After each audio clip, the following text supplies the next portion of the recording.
welcome back to Finally Revealed. In this episode, I want to address a viewer comment about collection efforts and what a creditor can do or take with regard to real estate once a judgment has been entered. I talk in a couple of other videos about exemptions and homestead rights and those types of things as they pertain to real estate, and I'll try to put the links below here in the description. But you can go to the Finally Revealed YouTube page and put in a search and you should find it. And all of our videos are organized by playlist. So click on the video, go to the playlist, and they should all be categorized and right there. I try to do that on purpose so that it's easy to find. There are a couple of different ways that real estate is owned. Individually, just one person or one company. Joint tenants with rights of survivorship, meaning more than one person or entity owns the property, and as people drop off by death, then their interest transfers automatically to the other people. Tenants in common, which is more than one person who own an undivided chunk or percentage of that property. And so then if one of them dies, say there are three people that own a piece of property, tenants in common, and one of them dies, their interest does not automatically pass to the other two people, but it passes to their heirs. So if they're married, it would go to their spouse. If their spouse has died before them and they're not married when they die, but they have children, then it would pass to their children.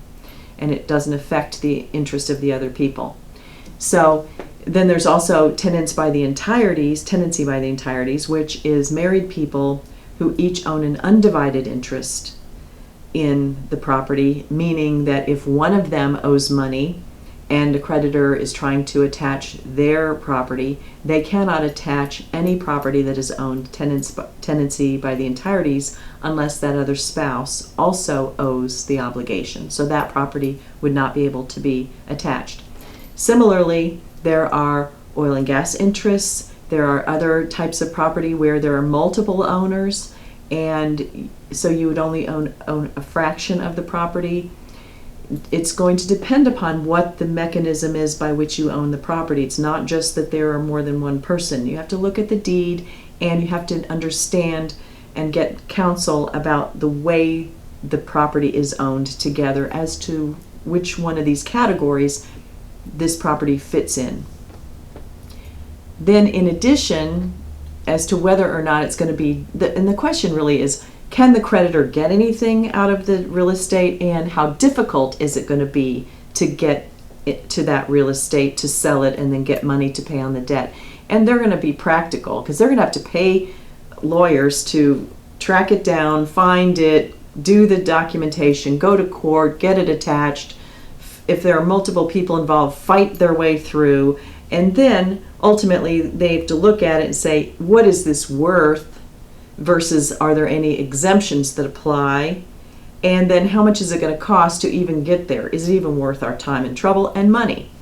So the more convoluted it is, they're probably not going to bother with it. But also you have to look at a primary thing. Is it your homestead?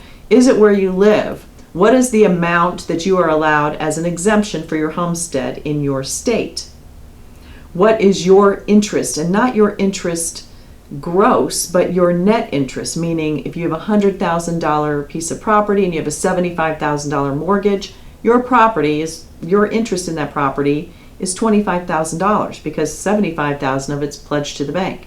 So if your exemption amount is $50,000 for your parcel of property and your ownership interest is only $25,000 at this point because you have a lien on it, don't worry, you're okay. Now, as I say in other videos, anybody can file anything, unfortunately, and then you have to sort through it, but it doesn't mean they're going to win. So those are just some practical considerations for you to think about when you're looking at whether or not a piece of property is, eligible to be taken by a creditor. And then remember, this is only after there is a judgment. While you're being sued, and I cover that in another video that I just did, and I'll put the link below, there's no prohibition on transferring property. or selling it, or borrowing against it, or doing whatever you have to do. And in fact, a lot of people do look at their assets when they receive court papers and evaluate, do I have anything, number one, that they can take? And number two, do I have anything of value that I can liquidate to cash and make a deal to just make them go away? So you're going to look at that, you're going to kind of examine what you own at that time anyway. So I hope that this was helpful. If I made it clearer than mud, if I made it worse, leave me a comment and I'll come back to try to fix it. Give me a thumbs up if this was helpful to you. Subscribe to see our other videos and come back and see me next time. Thanks for watching.